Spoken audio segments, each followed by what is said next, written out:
Yo, what up? This a new video right here, you know what I'm saying? Yo, I am very inspired to make this video right here, you know what I'm saying? Couple minutes ago, now I was on YouTube, just watching videos like I always do, you know what I'm saying? Just checking out, something like that. And all of a sudden, Illmatic came across my mind. So my brain just told me this: you should make a video talking about why Illmatic is a hip-hop classic. And I thought to myself, yeah, now that's a great idea. So I decided to myself that why don't I just make this video for y'all, you know what I'm saying? Let y'all guys know why I love Nas's Illmatic, you know what I mean? Y'all guys must know the deal about this album right here. Illmatic. This is Nas's debut album, released in 1994. Hands down, one of the greatest hip-hop albums of all time. Was critically acclaimed. Is very influential. I mean, it received 5 mics from the source. Like, this album played a big part in hip-hop for sure. I mean, like, this is the album that really got me into old school hip-hop, like that real hip-hop shit, you know what I mean? Like, this album's up there with, Ready to Die, Reasonable Doubt, The Chronic, Into the 36 Chambers, Me Against the World, Aquemini, Paid in Full. I mean, timeless albums, you know what I'm saying? But this album, in my opinion, Illmatic, is like the Bible of hip-hop. I mean, like, Nas wrote the scriptures in his fucking rhymes and, published it and made y'all listen to what he was saying in his lyrics. You know what I'm saying? Like, the street scriptures, like the holy Bible of hip-hop, the hood version, you know what I'm saying? Like, Nas, like, this whole album is like a fucking movie. Like, Nas was just like telling his own story on how he came up in the hood, you know what I'm saying? Because Nas is from Queensbridge, QB, like a very rough area in the city of New York, you know what I'm saying? Like, niggas get shot day and night. You do not want to go to Queensbridge, because I know how to get down there, you know what I'm saying? But this album right here, like, really played a big part in QB, you know what I'm saying? Like, if it wasn't for this album, I would not be even familiar with QB. I would not be even familiar, with Mobb Deep and Cormega and Screwball and Nature and Bravehearts if it wasn't for, Illmatic. I mean, yeah, like, you also had, Tragedy Gaddafi and, Marley Marl and MC Shan, but, like, they're pioneers, Craig G. But this album right here is what really made me learn about, Queensbridge hip-hop, you know what I'm saying, with DJ Hot Day and, and them stuff like that. But, what it is like to be Illmatic, man. It's like, this album really gets me into the mood one day, you know what I'm saying? Like, if I'm having like a little sad day, you know what I'm saying, if I'm breaking down, if I ain't got nothing to do, if I'm having like a fucked up day, I have no choice but to, take the CD out of my collection, pop it in my stereo, put it loud, and just chill out and relax to it, get into that, mood, you know what I'm saying? Like, this album just make me want to, put on some Timbs, some the baggy pants, the snow jackets, some Scully hats and shit like that. Might want to roll up a blunt with your crew, drink a 40, you know what I'm saying, getting buck wild. Like, this album really sets you into that mood. Like, every time I hear this it takes me back to the year 1994 when 94 is live. You had Nas in them, you had Biggie, you had J. Rule Damager, Keith Murray, OC, Organized Confusion, Warren G, The Brat, I mean, MC8. It's like, Gravediggers, Wu-Tang was doing a thing as well, Gangstar, you know what I'm saying? Like, 94 was in, you know what I'm saying? This the album right here that played a big key part in 1994, you know what I'm saying? Everybody knows that this is like one of my all-time favorite hip-hop albums to date, like my number one for sure. Like, this is the album that really taught me a lot about real hip-hop. This album really like taught me about, lyricism, storytelling, capability, charisma, everything, the street life, you know what I'm saying? Like, if it wasn't for this album, I would be stuck listening to this bullshit that's out today, you know what I mean? I remember, let me tell y'all guys something. Y'all guys might notice, but y'all guys might not notice. But this is a little trivia on how the first time I heard Illmatic. I was only 7 years old. I was like spending the day at my uncle's house when he had his own apartment and shit like that. He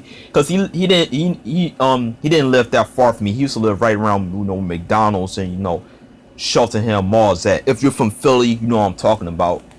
Because he used to live around like Linwood Gardens and shit like that. But it's not far from where I live. So, but no, he lived right across the street from the mall. Now I was staying over there, just to spend the weekend with him, cause I live with my mother. Cause I remember when I was 6 years old, I always used to like spend the night with my uncle and shit like that, and his kids. But anyways, I was at his house. I was about to go to the bathroom and shit like that, cause I had to take a piss. No, son, I found the CD of Illmatic laying on the top of the toilet, along with Big Pun's Yeah Baby. When I found the Illmatic CD, I was like, oh shit, this is Nas's Illmatic. You know what I'm saying? Like, I gotta hear this shit. So my uncle didn't notice that it was there. So you know what I did, y'all? I took the CD, put it in my in my pocket, because I used to wear jean shorts and shit. So I put it in my pocket, had it in my pocket the whole time until I just waited all that long to go home and listen to it. But before that even happened, we had to take my my cousins to grandmother's house. After that, I went straight home, ran into my room, turned on my stereo. Now I had a little boom box. Took the Illmatic CD out my pocket, cause it's the OG copy. With the red. Y'all know what I mean. I took the CD out my pocket. Lucky and break. Put it in the stereo. Pressed the whole album from 10 tracks from the Genesis to It Ain't Hard to Tell. I was fucking hooked. Like, I never heard shit like that in my fucking life. Like, I just fell in love with that album ever since then. Like, I was a 7-year-old hearing that album. It was back like in 2006, 2007. You know what I mean? Like, I was like a little young buck. That was like the very first like 90s hip hop album that I ever heard. You know what I mean? Like that, I remember like repeating the whole album like from time to time. Like I remember repeating "The World Is Yours" and New York State of Mind and "Life's a Bitch" with AZ. He fucking killed that shit. How the Genesis have like that that Wild Style sample when you hear Nas, AZ, Nas's brother Jungle and the crew just chilling in QB in the block, talking shit. You know what I'm saying? Like, it really sets that old school trend. You know what I'm saying? Like, it tells you that this album right here, man, it's like a milestone motherfucking album. You know what I'm saying? Like, it is so creative. You could tell that Nas like put his all into the album. He worked very hard to get this album released. You know what I'm saying? Like, if this album was a fucking movie, it would have hit like millions of shits at the box office. But the album hit number 12 in the Billboard charts.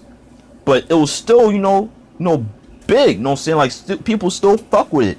Like, Nas didn't really get like that mainstream appeal until It Was Written came out in 1996. Like, that was like his breakthrough album. Like, that was like the album that put Nas on the map. I mean, yeah, he was known with Illmatic and all, but when It Was Written came out, that album was released around the time the whole East Coast West Coast beef was popping off.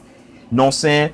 So once that album hit the streets, that was like Nas's best-selling album to date. Like, he started going mainstream, performing at the MTV Music Awards. You know what I'm saying? Like, Nas was like the hottest MC out at the time, along with Tupac and the Fugees and Biggie and Jay-Z. You know what I'm saying?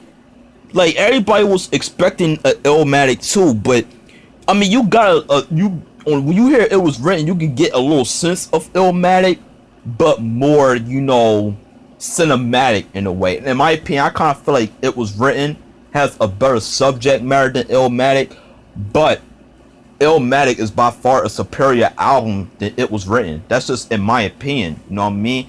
Cause y'all, like, when I hear, Illmatic, when I hear some of the songs, like, it just really, make some of the songs make me cry to see why hip hop has gone from good to fucking shit.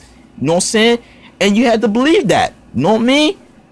Like, when I'm looking at this old issue from the Source magazine, if you see the picture right here, on the track New York State of Mind, Nas said that that's like his favorite song off the album. He said this: that one was real important because the whole reason for me to do the album was not to do it for myself. It was really to paint a picture about my life, things I seen, things I've been through. It was around a time when Rudy Giuliani first got into office, a lot of things was changing. There's a lot of things going on. It was my understanding, my wisdom at a very young age. It was sort of profound that a lot of older people, but it was really just a normal mind state of all kids my age in New York. Nas was my age when he was wrote the song. 17 motherfucking years old. He was my age. Like, nobody would never heard a 17-year-old cat rhyme like that back then. It was unheard of. You know what I mean? He had a couple of notebooks, but that he had kept. Then he went back to him for Illmatic. So that tells you that Nas was took his time writing lyrics. You know what I'm saying? Make sure he just didn't put the album out just to put it out. No, he put the album out to make sure that it was in a better, safe motherfucking place for people to dig into.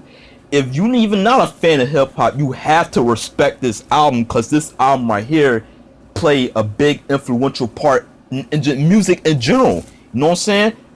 I remember Mike Sears said this on one of his videos they made like since last year. He said that Illmatic is like the Michael Jackson Thriller of hip hop. You know what I'm saying? And you know how like this, if it wasn't for this album right here, there'll be no Good Kid, Mad City, no Before the Money, no Oxymoron, none of that if it wasn't for Illmatic. You know what I mean? Like, Jay-Z was actually, kind of got the whole inspiration from Illmatic to record his Reasonable Doubt album. And why you think Reasonable Doubt is a fucking hip-hop classic? Because Hov took his time in making the album. You know what I'm saying? That's why everybody says that is one of Jay-Z's best albums to date. And you know what I'm saying? In the whole situation with Nas and Biggie, what Ghostface and Raekwon called out Biggie on the Only Built for Cuban Links album, saying that Biggie kind of like took the idea for the Illmatic album cover to be on Ready to Die. But when you sense that both album covers kind of look different in a way, but they still play like a very great creative peak for hip hop. You know what I'm saying? Like, you have to respect that. You know what I'm saying?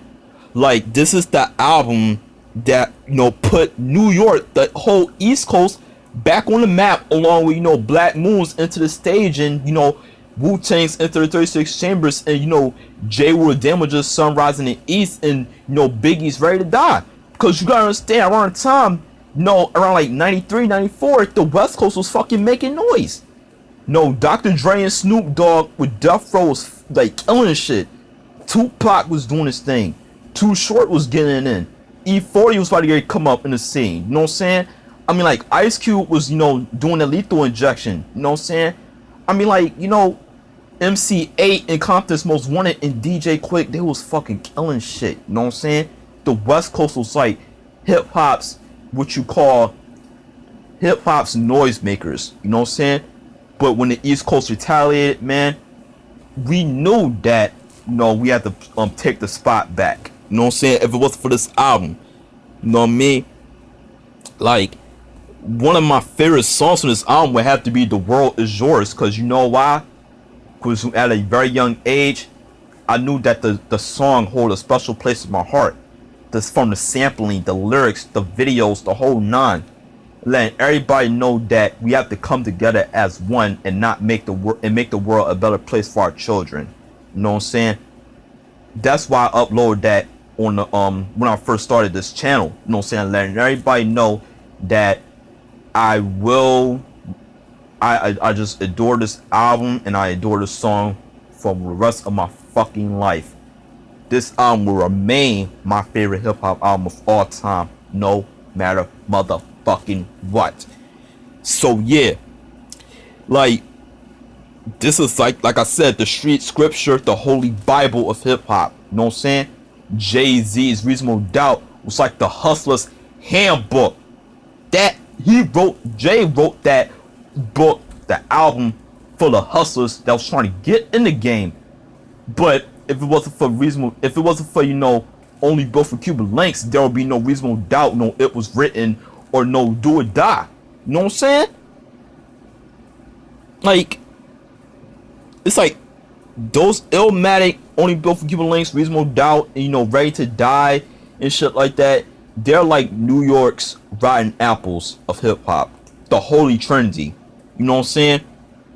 But this album right here, in my opinion, is like the standout out of all of them. So that's what the fuck I think it is like to be Illmatic. So yeah, that was it for the video. Give me your thoughts in the comment box as always. You know what I'm saying?